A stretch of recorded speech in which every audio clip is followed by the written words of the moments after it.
You know, I remember the first day I came to Dr. Frisella's office, I could not breathe out of the left side of my nose. Actually, for years, I'd grown used to that, and I couldn't hear out of my right ear.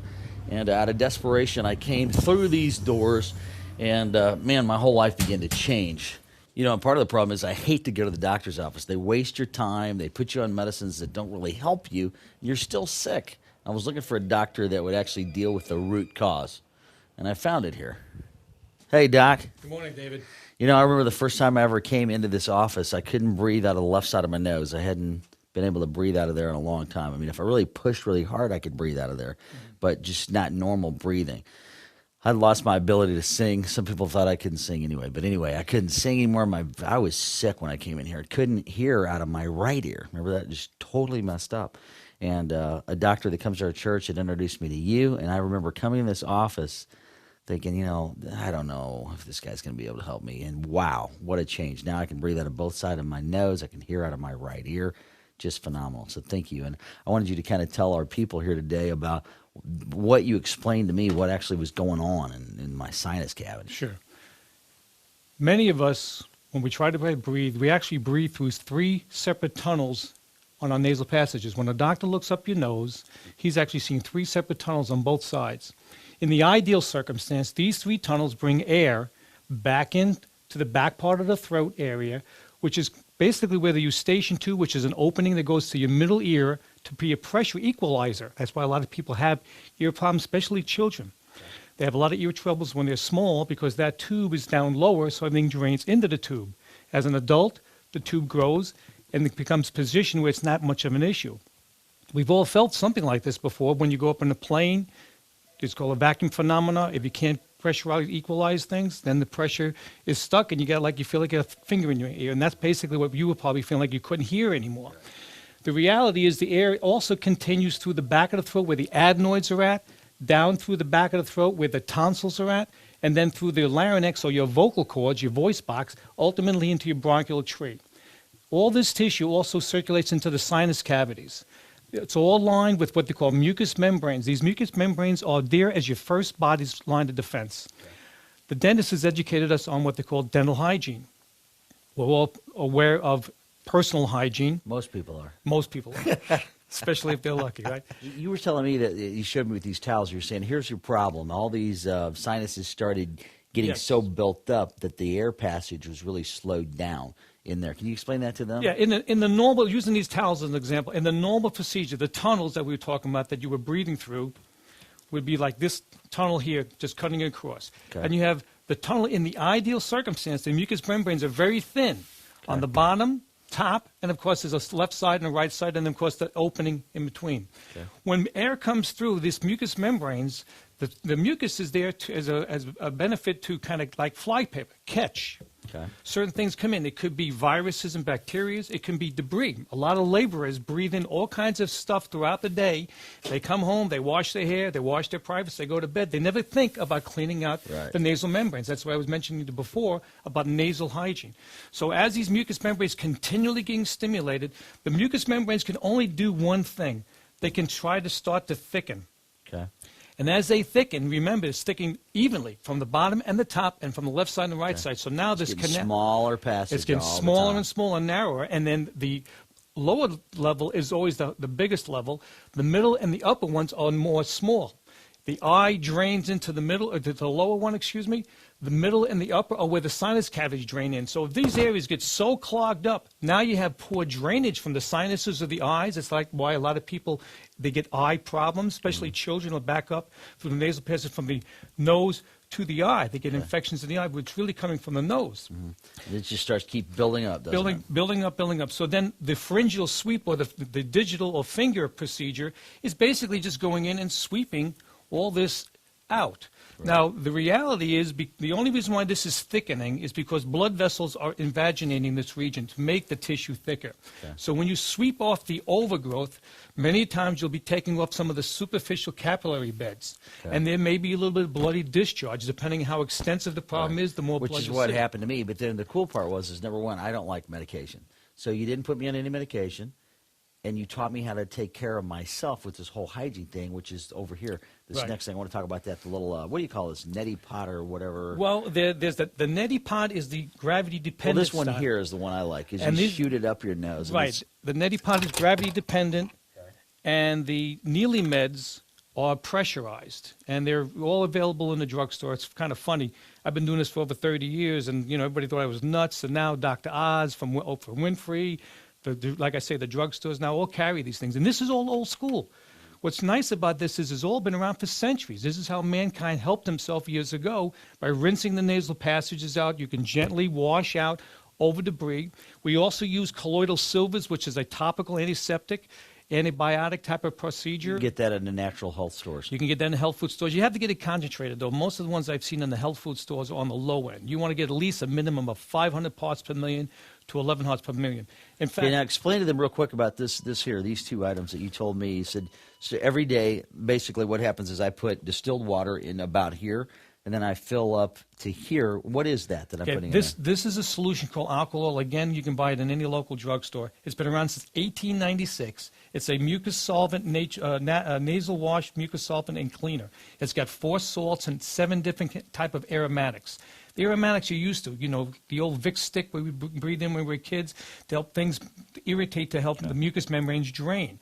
Everything you've been trying to do before you met me was to dry things up. Antihistamines, decongestions, and antibiotics. That didn't fix the root problem. No, the best thing to do is you want to wash it out. The body's trying to get rid of something. We're trying to encourage that by doing washes and then doing these manual things is initially get the process started. But this is what somebody can do regularly, At home. day in and day out. I do it every day. The nasal passages are one of the most dirtiest areas of the body, most contaminated regions of the body.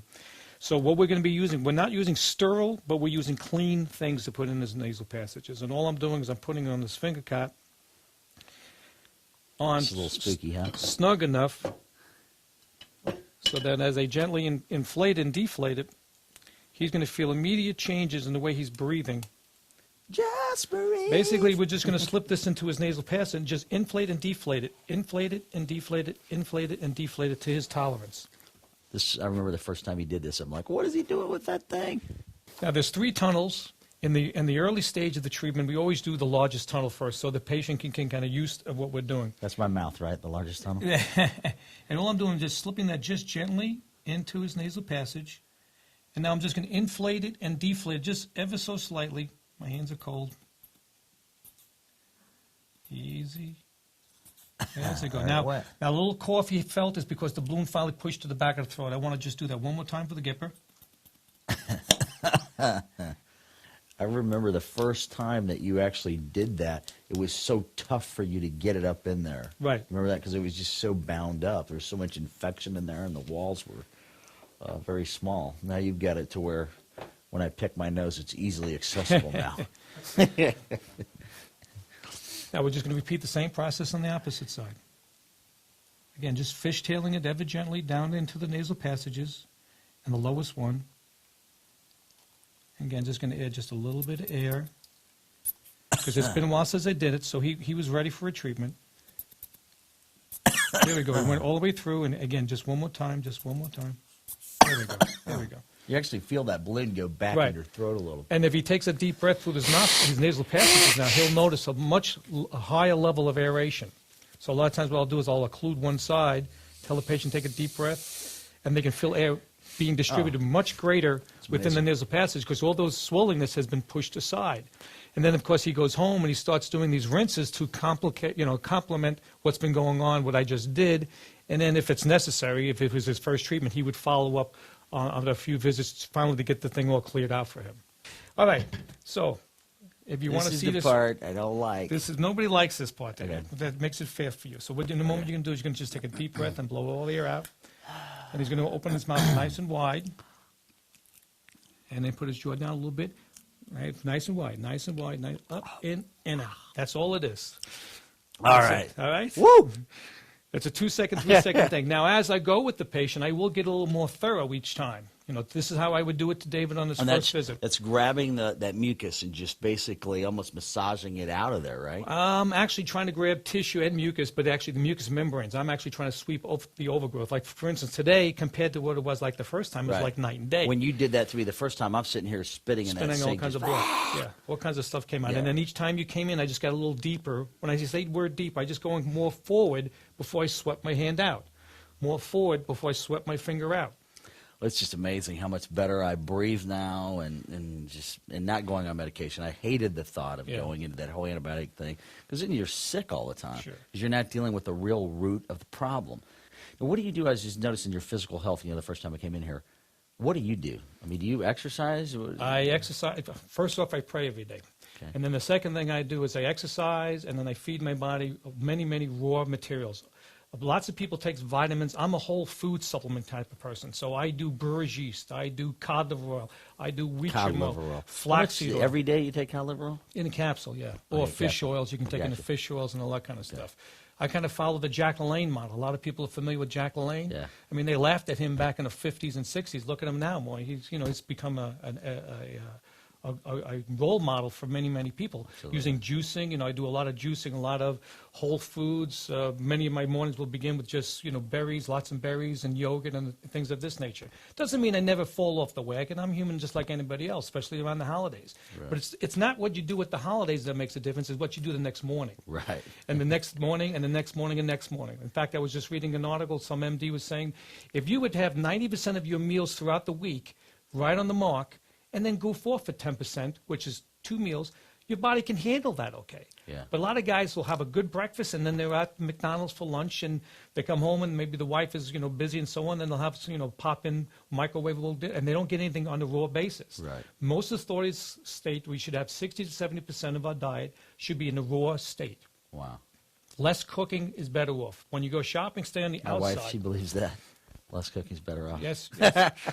Okay. Not eating out, though. That's That right, doesn't okay. count. Now, the eating out thing, that's a big deal. I mean, everybody wants to hurry up and, drive through, make fast food. But, we try to eat at home. For one, it saves money, but that's not the big reason. Two, you just cannot eat that stuff because there are big companies are into the bottom line. How do we make the most money? So they're buying the cheapest food and giving it to you in the cheapest form. And so I think that has a lot to do with America's health, which makes you sick, which makes you go to the doctor, which they put you on drugs, which blesses the pharmaceutical company, but now you've got all kinds of side effects and you just go around sick. And so most of the people that, walking through the mall, they're sick. Yeah. And it just feels great to feel good. And once you get used to feeling great, when I'm down at all, I'm like, I hate this because I'm so used to feeling good. And so guys like yourself and Dr. Naputi and so on have really helped me do that. So I appreciate it, man. Thank you for your You're time. awesome, buddy.